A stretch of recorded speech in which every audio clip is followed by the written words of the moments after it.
আপনি কি করছিলেন নিয়ে মেয়েদের নিয়ে? আমি কেন মেয়েদের নিয়ে থাকবো? তাহলে ওখানে কি করছিলেন? আমি মেয়েদের সঙ্গে ছিলাম। ঘর থেকে মদের বোতল উদ্ধার হলো।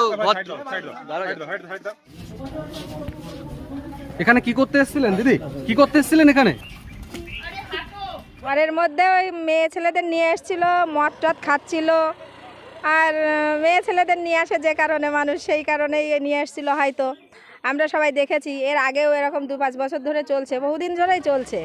অনেক দিন আগের থেকে আমরা বলেছি যে পাড়ার ভিতরে এই ধরনের কাজ না করাই উচিত, কারণ প্রত্যেকের বাড়িতে ছেলে মেয়ে থাকে, এখন সবার ছেলে মেয়ে বড় হয়েছে, ওই সব দেখলে পরিবেশ কেমন হবে? পরিবেশটা তো ওরকমই তৈরি হবে, তাই না? নিয়ে এসছে সুকুমার।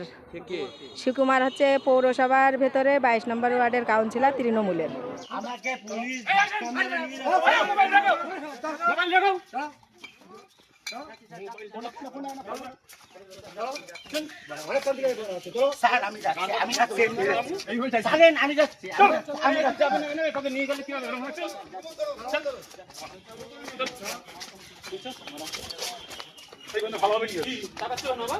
এই যে আজ 2-4 বছর ধরে এরকম মেয়ে ছেলে নিয়ে এসে এসব ব্যবসা চালাচ্ছে। আমরা পাড়ায় রয়েছি, আমাদের তো বাড়িতে ছেলে মেয়েরা আছে, এসব দেখলে আমাদের ছেলেমেয়েরা কী বা শিখবে?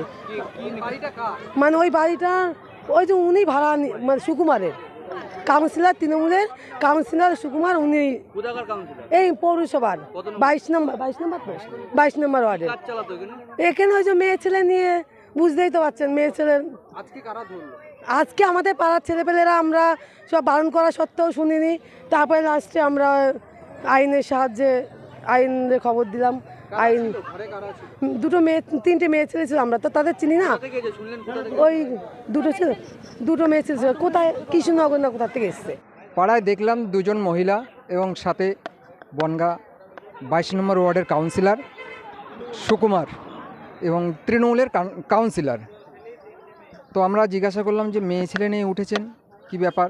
প্রথমে একবার ওয়ার্নিং দেওয়া হলো, তো তারা প্রথমে আর যায়নি। তারপরে আমাদের যারা উপরে নেতৃত্ব আছে তাদেরকে খবর দেওয়া হলো এবং তারা এসছে ঘণ্টাখানিক পরে। তারপরেও এই অবস্থায় 2জন মহিলা, ভিতরে মধুচক্করই চলছিল, মদ খাচ্ছিল এবং মেয়ে ছেলেও সাথে ছিল। আমরা পুলিশের কাছে ফোন করলাম, আইনের ব্যবস্থা নেবে। না, এ অনেক দিন ধরেই চলছে, কয়েকবার মানা করা হয়েছে, মানা করা সত্ত্বেও কর্ণপাত করেননি। যেহেতু আগে এটা ছিল তৃণমূলের আর কি আপনার কাউন্সিলর, কাউকে কখনো দাম দিত না।